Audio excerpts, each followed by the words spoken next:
welcome to the Max Effort Kitchen podcast. Cornell, how you doing today? Good. I almost just did an embarrassing thing, and I'm posting that we are live, but Nice. I caught my autocorrect where it says live with Max Effort Kitchen instead of love with Max Effort Kitchen. Hey, Different podcasts. different podcast. That's through the paywall. Yeah. I heard someone say that the other day through the paywall. Yeah, it was the Dylan Cooper thing. I think that's funny. I don't know what people would ever pay for a podcast if there's so many free podcasts out there. I don't know. I mean, whatever. You kind of did the one with Seb, right? You paid like the Morning Brew. Didn't you pay like $1 or something a month or whatever? Yeah, that was cheap. That was like $4 a month. At the time you got a program, it was just more stuff that they gave you. It was a real basic program. I mean, it was one step away, complete opposite step away, but it was one step away from just maxing out every day. Yeah. Okay. I mean, it was like, you're not going to do this, so just go and snatch 3 triples at 45 to 70%. Cool. Yeah. Awesome. Well, just everybody out there, if you hear me sniffling or coughing, just excuse that, please. We were going to do a podcast yesterday, was feeling a little under the weather, but we're doing one today. It's been really cold here. It's been really sunny. I don't know. Did Josh actually get this winter storm? I heard it never actually showed up. My thoughts are, along with a lot of the posts that I've seen, stop watching the news. Stop watching the Weather Channel. Stop watching all these things. They make their money on doom and gloom, and you're all going to die, and then you feel better because you didn't. Yeah. And guess who prospers from that? All those grocery stores that get sold out of everything. Oh, yeah. It's a conspiracy. Yeah, it's a whole thing. No, I'm sick of, we talked about on, I think, the Polo, the stupid trigger words like atmospheric river and ice shield or whatever. Like, they act like it's all weather. Yeah. 20 years ago, it's like, yeah, it's raining. Now they're like, there's an atmospheric river directly over you. You could drown. You could drown. Yeah, no, it's all what did I say? I called it something. Fear mongering. Yep. It's just like we don't need to hear. I think they do this where you're at too, but like here, it's like a week out. They're like, get ready, and they were kind of doing that for this too. But man, I'm so sick of hearing Winter Storm 2026. Like I'm not going to hear that anymore. I'm sure we'll get one or two snow days. What's that? It's called winter. It's called winter. Yeah, it just snows. Guess what? It's going to be colder. In theory, it should be colder. Why don't they talk about how it's been 85 degrees here in San Diego? And it's not a good thing. I mean, it's January. I'm not supposed to be having allergies kicking in right now. No. And they've definitely kicked in. That's more of like a October thing, not a end of January thing. So yeah. I'm usually like, my things kick in around September, October-ish. Exactly. I don't know. Whatever. It's mid-January. Let's just plan on it being wetter and move on. So let's see. As far as like cooking goes, dude, hey, have you ever been to I know you've been to Starbucks, but have you ever gotten their little egg cups?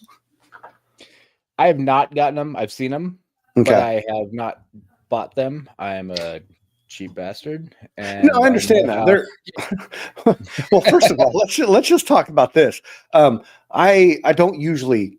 I'm not a go out and buy a coffee type of guy usually, but every now and then, when maybe we're out of milk or when maybe something's up at the house or I need to get out of the house soon, I'll get Starbucks. I got one the other day. It was $9. $9. Come on.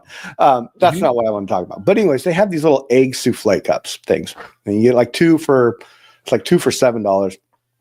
And somebody the other day was like, man, these are so good. And I was like, yeah, they are. They're pretty easy to recreate. And like, you could make them at home.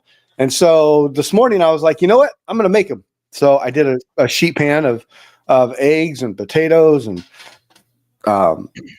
peppers and garlic and bacon and all that stuff. And I just punched out a bunch of like little ones and just packaged them up. Every day this morning every day this week, I'm going to have breakfast. It's going to be awesome. Nice. No, I've seen it done where they put them in like muffin tins, and then they've got the little packaging around them, and then they can just pack all kinds of stuff. Yeah. I think I was seeing like they put a sausage at the bottom, and then they put some cheese, and then they put an egg, and then they put some pepper, and then maybe sprinkled some bacon on top, and then cook the whole thing. And I was like, I'd rather do that than go spend $3.50 a piece. Yeah, 100%. And because really what they're doing is they're putting a cheese, a meat, and a bunch of cream and eggs. I'm like, to me, I'm like, yeah, I can do that at home, and I can make like quadruple this amount for what you're doing. Yeah. So, food prepping for me has been fun lately. I think I talked about it a little bit last week. I made dinners and lunches for the entire week. It worked out really well. I didn't get sick of anything. The only thing I would say is I probably made too much of the baked ziti casserole that I made, but whatever. I think I threw away one portion, so not a big deal. Yeah. Anyways, dude, tell us, give us a quick little update on your weightlifting. What's going on with your lifting, or how you're progressing? Are you doing anything good? I think, did we talk about that I have officially started an official program? We haven't talked about that on here. You and I have chatted about that. Yes. All right. It's official. I've started a program. How about that? It is, I don't know if I want to put too much out there, but it's readily available. Yeah. I haven't actually talked to the guy who I bought it from, so I don't want to like push too much on that because I don't know how it's going to go yet. But I can explain it a little bit. It is a program intended for someone with a massive clean and jerk and who needs to have their snatch catch up. So it is a 2-day-a-week, 9-week snatch only program. And there's nothing more than snatch and snatch accessories and very minor strength building. Like there's a little bit of squats in there. Yeah. Yeah. That's okay. So let me ask you about that, because I would say on the average, I have about 30 kilos, if not more, in between my snatch and clean and jerk. So if someone like myself, or maybe someone has a bigger gap there, wants to do this, you just do snatch. You don't do clean and jerk throughout this whole thing, do you? Or is it just snatch? Kind of what I picked up on I didn't read the whole thing, but yeah. It's for people who you can still do your original program on top of this. This is going to be like an additional program on top of your program. Not necessarily if you're doing like a 5-day-a-week something, but if let's say you have a 3-day-a-week something, you just cut out most likely if it's a 3-day-a-week, you've got a snatch day, a clean and jerk day, and a total day, like a both lifts day. So you'd cut out your just snatch day, and then you would do these 2 days, and then you'd still do your clean and jerk day, and you'd still do your total day. And then you've got a 4-day program out of what you were doing. So it's only one additional day if you had a 3-day already. But I'm liking it. I've explained it to a couple of people where I'm like, I'm not trying to say that I'm some highly advanced weightlifter, but it's not a program for people who don't know what they're doing and can't take charge of what they're doing. There's a whole lot of like, hey, it's 6 to 10 sets today of triples at a minimum percentage and a maximum percentage. And then there's other days where it's like snatch variation. And I'm like, when I read into it a little bit, it's like, you choose one. I don't care. You can do what you like, or you can do what you need, or you can do what you hate. And most likely what you hate is what you need. So that's what I did day one. I like it. You sent it to me and I was looking at it, and I think we talked about this a little bit, but I think that's exactly what I really, really liked about it, is it gives you the control and the autonomy to manipulate it based off of what you're feeling that day. And as we've experienced, I think we've probably both experienced this at some point of our weightlifting time, which is that you start doing that and then you talk about it and then your coach gets all butthurt about it. And so we stop doing it. So, yeah, go ahead. So I was just going to say that what I like about it is because it gives you this like open-ended or like gives you this opportunity to kind of do what you want to do. Yeah. When I said I was going to do the lowest low blocks, like, do you know what those plastic blocks are? Yeah, I know exactly what you're talking about. 2 up on those. I'm like, it's terrible. It's like probably 4 inches high, and it's awful because it's kind of like you're starting from the ground, except for you're not. So you're just a little bit off. Mm-hmm. And I missed one of the weights, hit the block. I dove out of the way. It shot the weights around. It spun the barbell. It took out 2 benches behind me, and all my stuff went everywhere. I'm like, it's funny because I wasn't like, oh, that was close. But in my brain, I'm like, I'm safe. That's going to be a great video. And I walk over to my camera and it had shut off like 8 minutes before. Solid. Someone needs to come. I'm sorry. Side note, someone needs to come up with a better way of videoing your stuff. I don't know. I don't do it half the time because I don't want to deal with it. But yes, go ahead. Sorry. I just push record and walk away. And then I happen to get a phone call and it stopped my recording. Stops recording. Yeah. But at least it didn't like let me know I had a phone call because I didn't want to deal with the phone call. Yeah, that's good. That's good. I remember hearing a podcast years and years ago with Matt Frazier where he looked at what he was the worst at and then he made that become what he was the best at. I like that. I was like, I hate these low blocks. Let me not run away from them. I'm going to make them my best position, but I did do that with the high blocks because I was really bad at the really low and the really high. And then a couple years ago, I think we may have discussed this. It was right after Nationals. I was at helping out coaching at in Vegas, and I had smashed my pelvis to the point where I could not lift anymore. Yep. I said, I think I snatched like 90. I made 95+% like 12 times in that 3-day weekend. Yes, I remember this. Yes. Okay. So I went from the highest blocks where like you just bend down into the power position. That's where you go from. Yeah. And I said, I'm not allowed to go any heavier until I've hit 10 at my 1 rep. Nice. Which wasn't very high. It was like 100 kilos, but I'm like, I have to make 10. Hey. And then I made all 10, and then I made 105, and I made 110, and I don't remember if I tried 115 or not, but I made everything that I went for. But I was like, I made 10 at 100%. Nice. So, well, and that's a victory no matter what the weight is, right? I mean, I was trying to think about like December and November and December because and this is really where I probably should, I don't know. I guess it doesn't really matter, but like if I should journal things or not, because I'm like, what did I do back then in those 2 months to net what I have now? And we've talked about this. There could be multiple different things or angles we could look at it from, but like,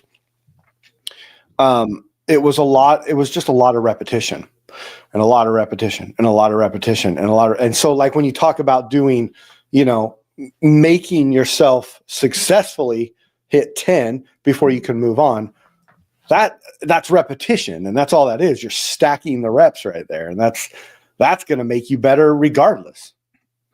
Yeah, and that's kind of how I'm looking at this program that I'm on, where Friday I had a range, and my range was 102 kilos to 122.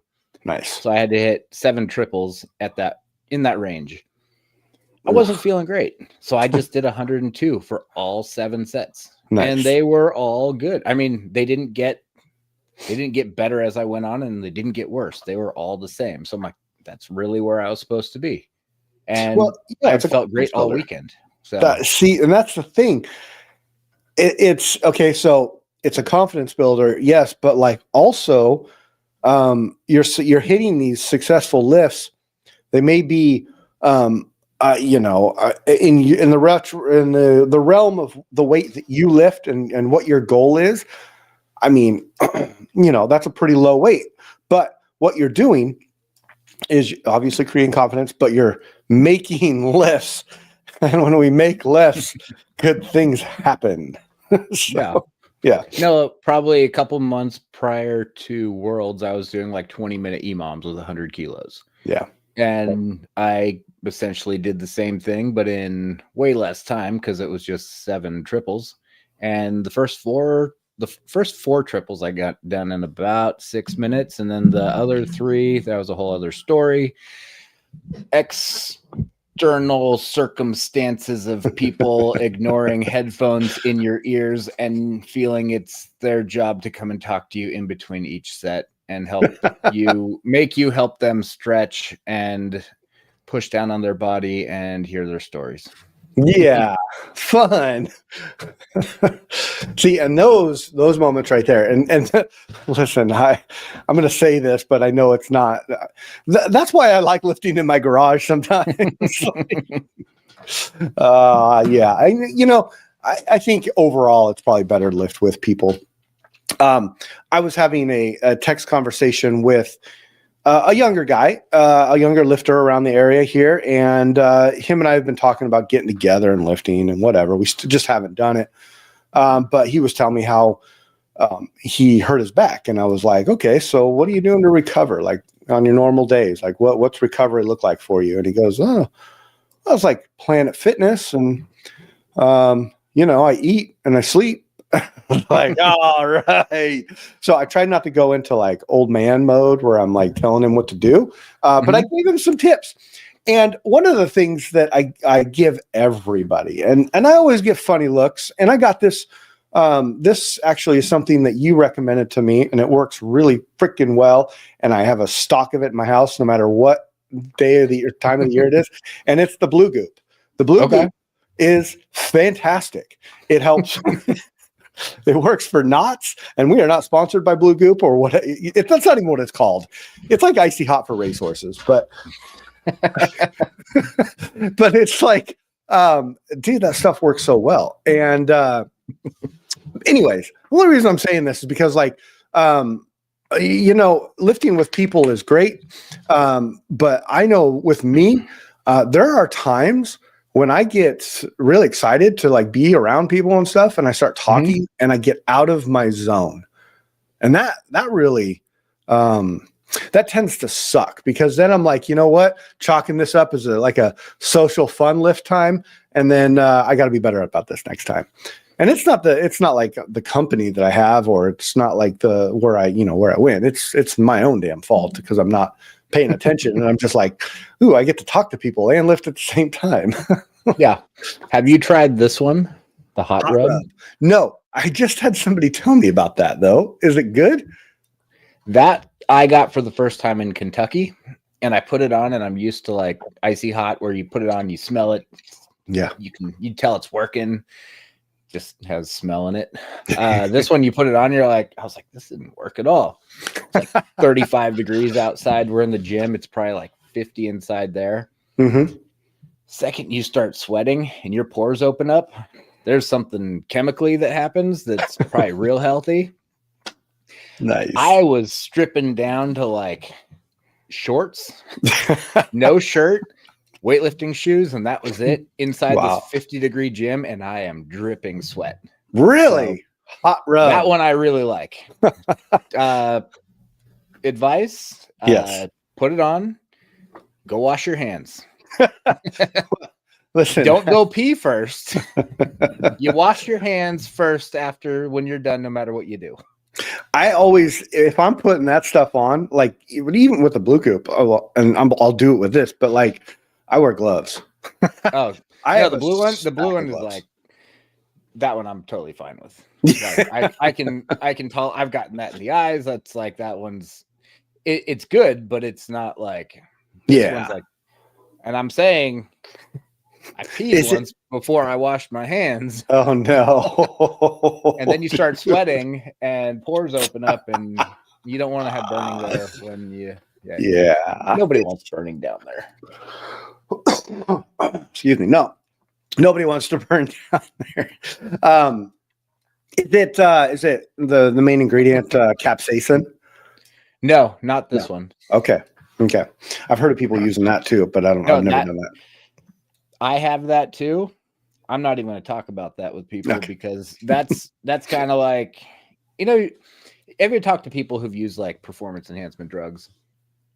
Yes. And they're like, oh yeah, Tess does this and GH does that. And oh, you want to get skinny? You go on this for the summer. And then you're like, what about Tren? They're like, we don't talk about Tren. Yeah, we don't talk about that.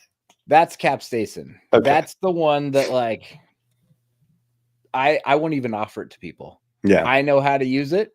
Right. And it is not what people think how much you're supposed to use.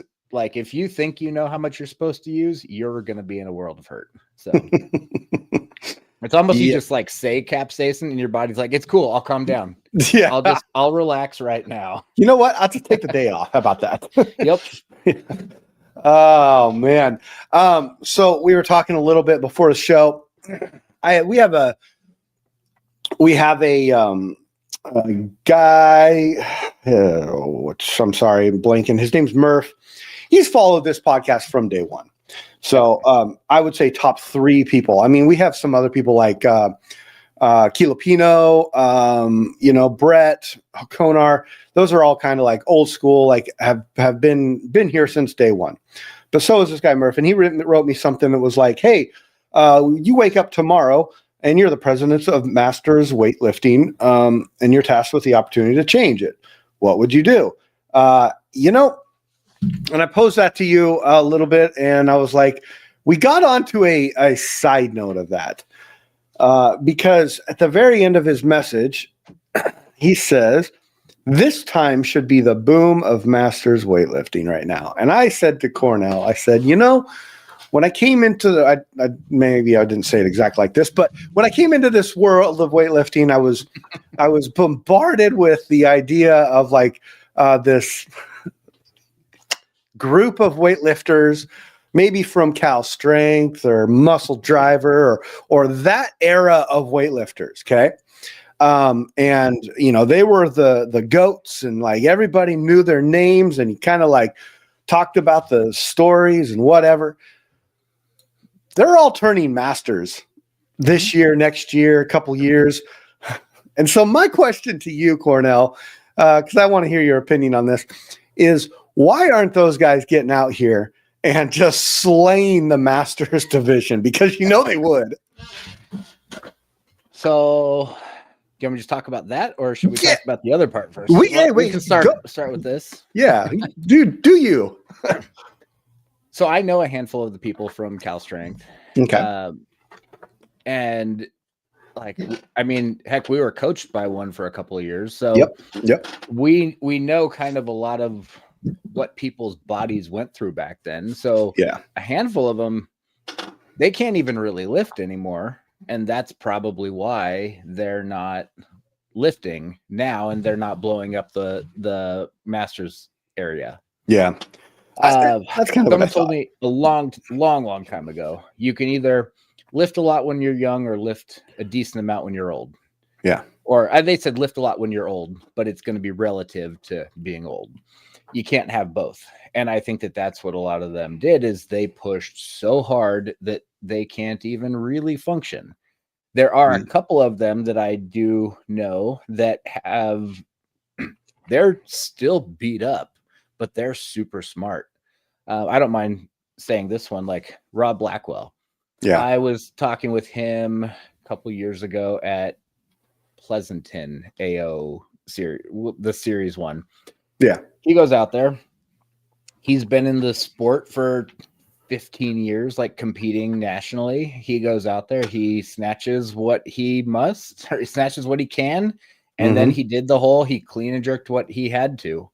Yeah. And it meant he didn't need a third attempt. So he scratched it when he could have like totally went out and set definite Masters records. I don't remember how old he was at the time, but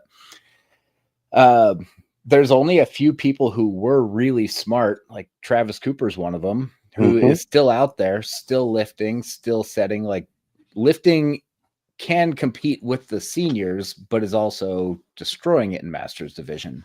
Yeah. But if you look at so many of those other people, they were reckless. They were wild. They didn't think they were ever going to die. And like it catches up. So yeah. I get that. When I guess there's really one person that I think of that, like, I guess he kind of recently retired. I don't know. There was a little bit of thing about that he posted online about it, but but he looks like he would wreck this division, which is Phil Sabatini. Like that guy. I mean, he was still competing at seniors, and I think he could compete at Masters at this point, but him and I are the exact same age. I mean, year wise, both 1982. Okay. And I think one of the guys that I know from the gym, he is friends with him and used to be one of his athletes for like a decade. Wow. And I think it just got to the point where he didn't want to keep pushing for that top tier echelon of excellence. And he wants to kind of lower his, not that he's lowering his standards, but he got to the point where he was only competing twice a year. Yeah. And that was at nationals and then I think AO finals. And those were his only two competitions a year. And then he would go up in body weight. He was a 94 for a long time. And I met him when the 94 class was a thing. And I was a 105, but I weighed like 101. And he said he was walking around like 102. I'm like, but he would then drop all that weight and then compete and then recover and get back up in body weight. And he was super smart with it, where it was, I only go heavy twice a year. I only push twice a year. I have 3 months of recovery, 3 months of buildup, and then 3 months of recovery, 3 months of buildup. See, I like that. I think that's really smart. And Milano and I were talking this morning at breakfast, and I don't even know how we got onto the subject of like, I forget how it was, but anyways, I was like, there will come a time. Oh, I know. We were talking about the rower that's in my garage, and I'm like, I freaking hate that thing right now. Like, it's not my friend right now. I don't hate it, but it's not my friend. And I go, there will be a time, I'm sure, when I'm like kind of done competing ish, and I'll probably use that and do some like CrossFit-y stuff, and still, do the lifts and all that, and so I can look, have a hot, sexy dad bod in my 60s or whatever. And I think that's what drugs are for. Yeah, I know. That's true. This is very true. So she's like, what do you mean you're going to stop lifting? And I'm like, well, there's going to be a day, Alana, come on. Like, it's going to happen. And I don't know when it is. I don't know when it's going to be, but it's not going to be now. I know that last year I competed a bunch, and this year I don't know if I want to compete as much. If I do, it'll be locally, but I can appreciate the being smart and like not pushing it to a point in which your body fails at a certain age. And I don't think it was because the people at Cal Strength weren't doing it right. I think they were doing exactly what they knew to do at that time. And I think that in this sport, maybe it is more acceptable to push at a younger age and push it as hard as you can actually push it at that age, where in the Masters division, we're all about like kind of longevity and still pushing it, but not as like, I'm not going to be out there 6 days a week. It just ain't going to happen, Double days, probably not ever going to happen again. No, I've wanted to pipe in with so many little things, but yes, please do. Please do. One of the things that we have definitely talked about is the goal is to walk away from the sport. The goal is not to have the sport be taken away from you from being dumb. Like the goal is you want to choose when you're done with the sport rather than that you are dumb and an idiot and you get hurt and the sport, you can't do it anymore. Yeah. So that's definitely the goal. One of the things that I do think, though, not to invalidate or validate any type of training, how it was going, but I think that Glenn was a big time like data person, and he was an experimental person, and he wanted to run experiments and see how it went. If Glenn was still alive, his programming towards the end was not what it was that we all saw from the boom days from Cal Strength videos and there from it Muscle is. Driver.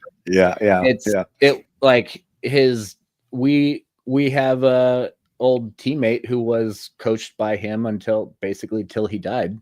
Yeah. And he's told me like, the programming wasn't as experimental as it was like back then from what I remember conversations with him. Yeah. And then it was more like, hey, this is what we're going to do. And we're going to do this because in 3 weeks, this is what we want to hit. And in 4 weeks, this is what we want to hit. And I think that a lot of the stuff with Cal Strength that everyone's watching, like he didn't know that was not necessarily right back then when he was doing it. And we've learned so much from that. So, yeah, that's a good take on that because, and that's kind of what I was saying, which was like, it's no fault to anybody's. It's more about, that's how you learn, right? You got to experiment with shit. And then you got to like say, well, that didn't work. And this did work. So let's kind of adjust our path on the direction that did work.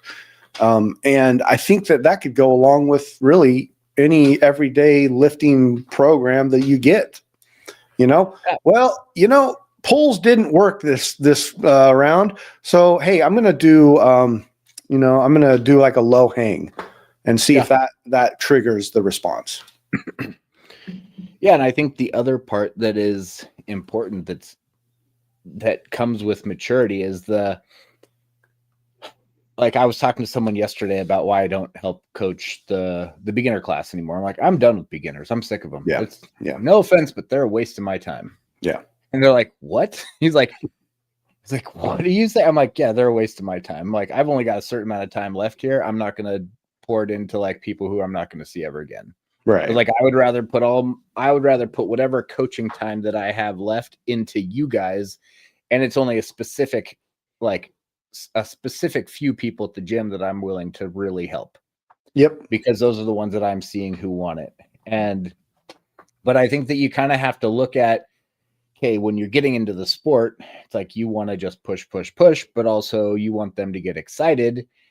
And you don't know if they're going to be lifting still in 6 months. Like I've lifted with so many people that had so much potential and then they just walked away because it was like too easy for them. They didn't have to work hard to get good. They were just good. And it was kind of one of those things where they ended up going into finding a sport that they weren't good at, but they wanted to get good.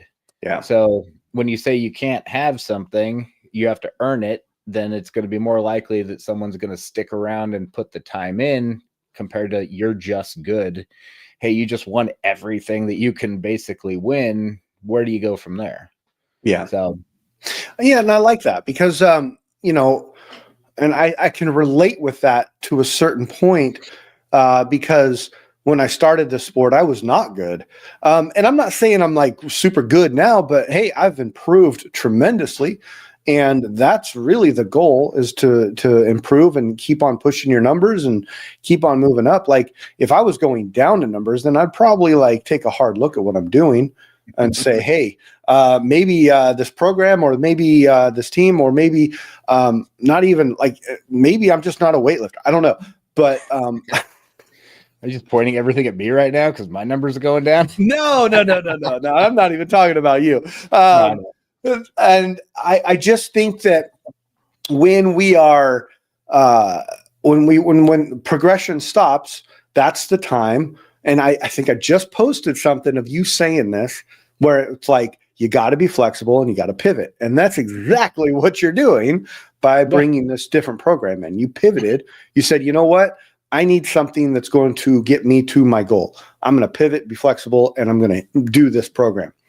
Yeah. And I think that's, to me, that's a huge sign. I'm all about signs. A big sign that you can that you're not done yet. Yeah. No, like when I was going, what I was also remembering that I didn't say about the whole like Phil Sabatini thing going every 6 months. It's like he's got those are like long-term goals. Those are like being able to be patient with things, knowing that you have to recover before you can build up. And it's a half of a year to do that. When I was saying that, I don't know if these new lifters are going to be around in 2 months, 3 weeks, however long, like you're trying to get them hooked on it before you can give them like a long-term program. Yeah. And then I think that there's also some people who they've got too long-term of a program and they think that, yeah, this is my 5-year program. I'm like, dude, you're 29 years old. Yeah. You don't have time to do a 5-year program to try to think that like whatever comes after LA, like that's not going to be your year if you're starting right now. Like maybe focus on like, let's try to win at a local meet first. Yeah. And that's something that's cool about the sport is like, obviously, the Olympics is the pro side of the sport. We are not that. And we are the amateur side. So there are different angles in which you can participate and have goals. And I like that. Like, I think it was just last July, I had never gone 6 for 6 at a meet before. And that was like, okay, I need to do this. Like, and it's funny because some people you talk to about 6 for 6 are like, you didn't push it hard enough. And then I come through with like, well, I hit PRs. Oh, like, oh, so you have more in the tank then. And I'm like, no, listen, bro. Like, no, the whole point was 6 for 6. And because I think that's a worthy goal worth accomplishing. And that's just an example of like what you're talking about, which is finding a goal and not making it the Olympics ever. So, that should never be a thing. Well, it's also like the 6 for 6 you sandbagged idea. Are you going 6 for 6 at every meet and you're not making PRs? Yeah, that's not happening. Like, that's a whole other thing. You hit PRs and you went 6 for 6. That's the unicorn day right there. Right. And that's the thing. Exactly. Like, goal accomplished. Okay, what's my next goal? So like that was it was a good year. It was a good year. And so I think and it's just an example of like setting goals. I think that it's really important because you said something about like, how are the newbies going to stick around? And I go back and I start thinking about like people I've talked to and the younger people on my team and even some of the older ones.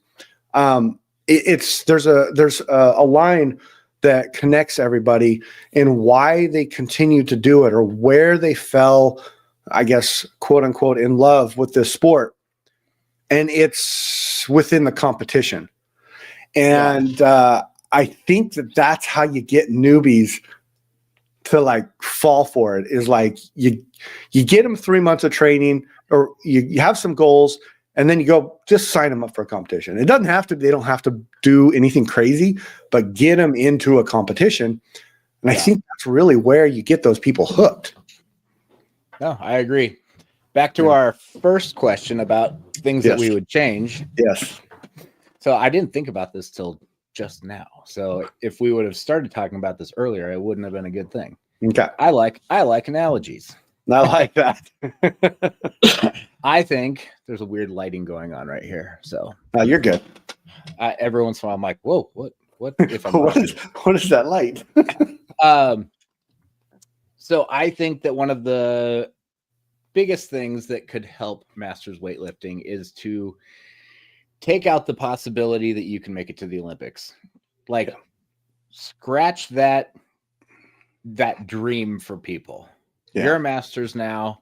I'm not saying you can't make it, but this category of weightlifting is not the federation / the way to get there. Yeah. All right. Now we took that out of the whole thing. That's gone. Yeah. Okay. Jack plays baseball sometimes, right? Certain times of the year. No, he plays basketball, football, but yeah. Well, I played baseball. Okay. From like 7 to 11. Okay. Almost went pro, cut it out early, chose to walk away. Oh, love it. But you'll probably understand some of this. Yeah. What's one of the big differences in equipment that is allowed in, I don't even know what kid baseball is, like child baseball versus like pro baseball? I think the first one is bats, right? I mean, the type of bat you can use. Yep. Yeah. The metal bats go way further. Yes. Right? You can hit a ball much further. Yeah. So it makes it harder to use a wood bat in the pro leagues. Yep. Right? Mm-hmm. And a little buckle in the elbow. Seem more like a, if you took away that little jiggle right here. Yeah. And you can't get to the Olympics now. Doesn't that seem like that would be a big thing to help the sport make it better? I'm not saying someone catches the weight and it bends and it hits their head and then they stand it up and they push it out. But I'm saying get rid of this. That's okay. Yeah. Well, yes. Now, I don't know how you guys down in Southern California are, but I can tell you with some pretty good confidence that you do a local meet and you get away with a little bit of extra stuff. I've gotten away with some extra stuff like that, and that's where you start anyway. So yes, I agree with you on this. I've gotten away with stuff in international meets. Yeah, exactly. That's good. That's a good point, right? It's not consistent, so if you can't be consistent, take it out. Yeah. And consistently take out the possibility for getting to the Olympics. Yes.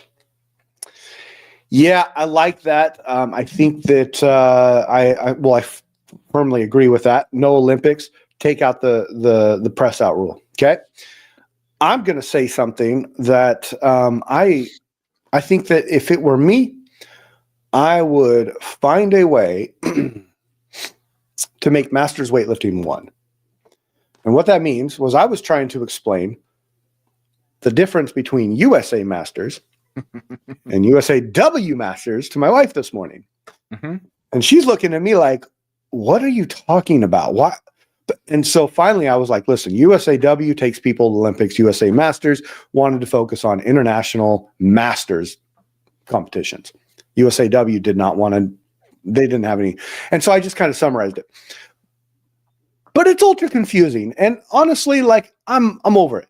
We have some mutual friends that strictly compete at the USA Masters meets. Mm-hmm. They don't do USAWs unless they have to qualify for something. But I have a coach that is a USAW blue coat and does all kinds of things at those. And so he was talking to me. He's like, I have no problem supporting USA Masters. We did it all last year, but I want you to do some USAW meets. I want to go do those. I enjoy being part of that. I want to, all that stuff. And I was like, okay, well, sure. We'll do Masters Nationals this year. And, after that, we're probably just going to do a bunch of local competitions. So there's your USAW. But I think if I were to wake up tomorrow and I had that kind of power, I would find a way to make it one. Because think of the competition that we would have at these competitions. When you start melding the people that are only on one side and you put them together, like all of a sudden we got a whole new ball game. And I don't know if there's many people out there that are strictly one side or the other, but I know there probably are. I mean, for whatever reason, I don't know. Everybody has their own reason, but I think that's me. Not only would we have good competition, we'd have bigger meets. We'd be able to put more funding into it. And as quoting you, Masters weightlifting is where it's at if you're a coach. Because you're going to get the people who can pay for things. You're going to get adults. You're going to get people who can go to, travel and have a good time and be able to still lift and all that stuff. So that to me is that would be my number one goal. It's funny because this is how it was up until 2023. I know. Stupid. I know it was. And it's like, I don't really want to get into the whole political side of it all right now. Either do I. Because we're at 44 minutes and 45 seconds. Yes, we are. That's a 1 hour podcast right there. Well, maybe we'll save that one for next time or whatever. But yes, I think we've answered the question. So, thank you, Murph, for that question. That sparked a lot of conversation, actually. So I appreciate it. Dude, I think that overall, we're pretty fortunate and blessed to be able to do this sport at our age. I love it. I was just talking to my older brother today, trying to explain it to him, and he was just like, wow, that's really cool. And to hear, from an outsider's perspective, and it's just like, man, it's a really cool sport that we're able to do. Yeah. No, I enjoy it. I mean, it's fun. It's great. Yeah. There's good sides and bad sides of everything. Yes. Oh, yes. Couldn't agree more. All right, buddy. This has been a great show. I think we're both tapped out on this one. So let's call it a day. And everybody, thank you for listening. Cornell, thank you for being here. And adios.